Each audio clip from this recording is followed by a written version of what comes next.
How's it going, everyone? Deeks is back with another All About Truvis, number 41. Now we're really getting close to 50. First of all, before we get started, let me just apologise for the lack of content in the last few weeks. I am moving house. If you can tell by the surroundings behind me aren't as usual as they are usually. Everything is now packed away in boxes, so I am literally just sat here in an empty room. Hopefully moving in the next couple of weeks, and then once we've settled down and I've got my new office set up, I will be able to come up with lots more content. Now, one of the content videos that I really want to come up with is trying to nail down all of the unknown Truvis. Now, Phil is an absolute legend in cataloguing all the balls and making sure that if there's a new one on the market, what exactly is it? And I know Matty and Josh and all of you guys out there really help with nailing down all of the unknowns, but we are but a few men. So if you think you know a little bit about Truvis, go onto the Callaway Truvis Collectors page, take a look at the database, and if you can identify any of those unknown balls, we would really appreciate it. Additionally, one of the new videos that I look forward to doing is just coming up with all of the balls in my collection that are unknown, and I'll get them up on the screen and you can let us know in the comments. But we're starting with something a bit different today. And I'm going to pose the question, when is a Truvis not a Truvis? Now, I've shown the Srixon Truvis before on the channel. This is the blue one. But it is a Truvis. It's that design, that technology. I wouldn't really call it technology. But that design is on a Srixon ball, and you've got the design on Bridgestones and Titleists as well that I've seen. And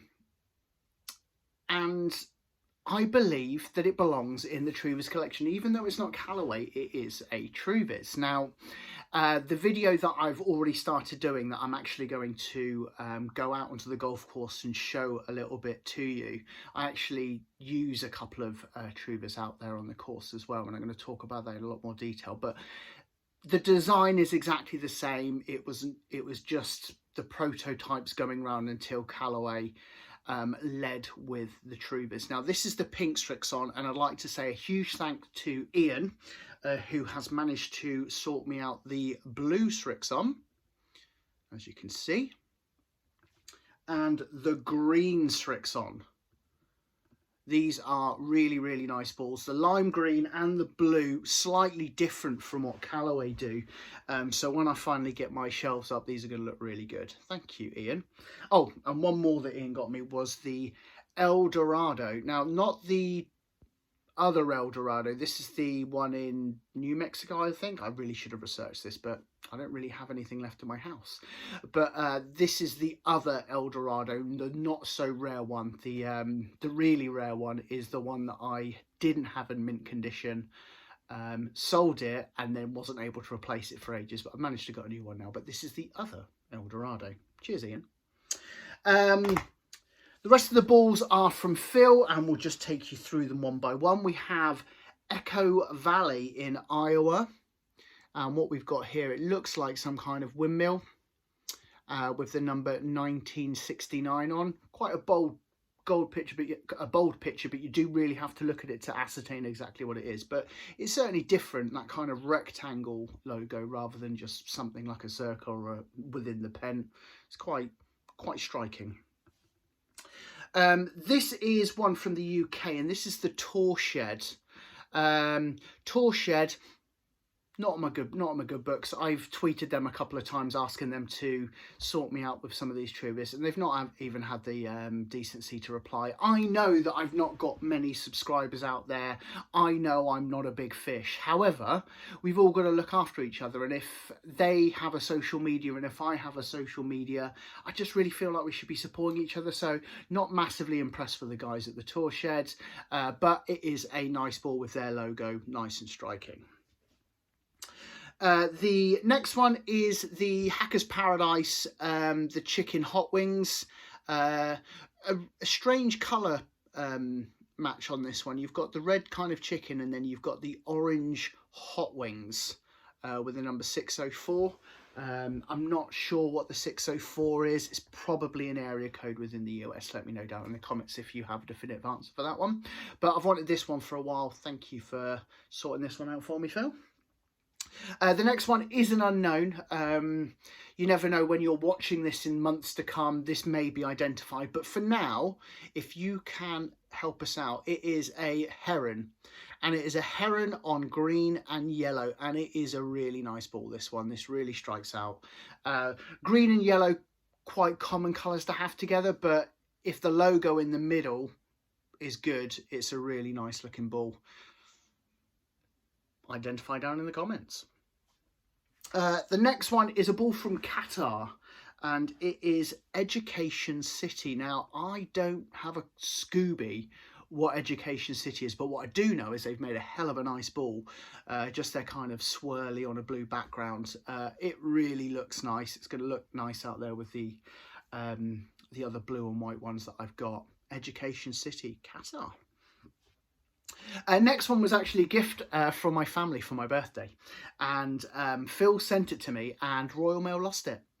Fortunately, Phil had another one, and this is Pocono, and it is a really, really nice one. It is a weather vane with a horse in green and blue. Now, green and blue, light green and dark blue, not a common combination of colours, and for some reason it just looks really nice with this logo.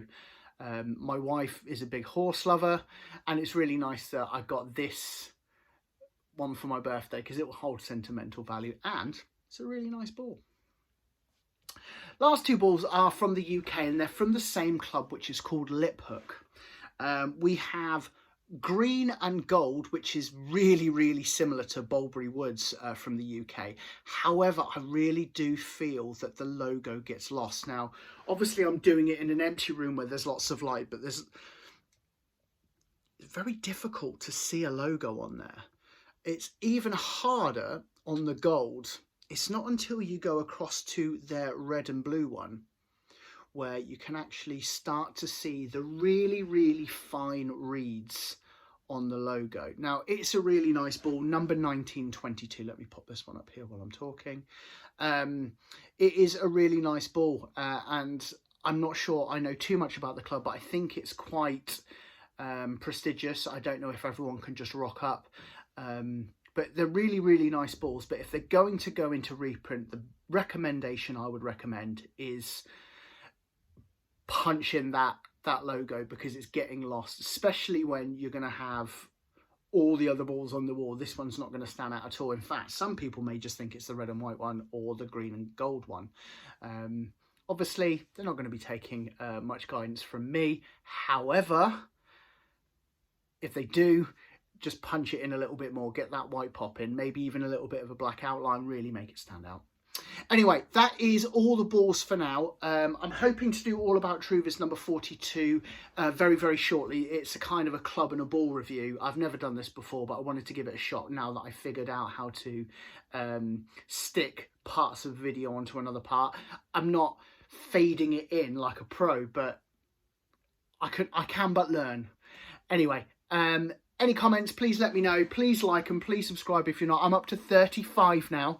I promised my son that when we get to 50, he will be allowed to appear on the show. I've no idea what I'm going to get him doing, but he did help me with the filming out on the golf course. So I'm going to give him a shout in the next video. But I hope you've all enjoyed today's video, and I will catch you hopefully in a new house on the next All About Truvis. Thank you so much for watching. Take care. Bye-bye.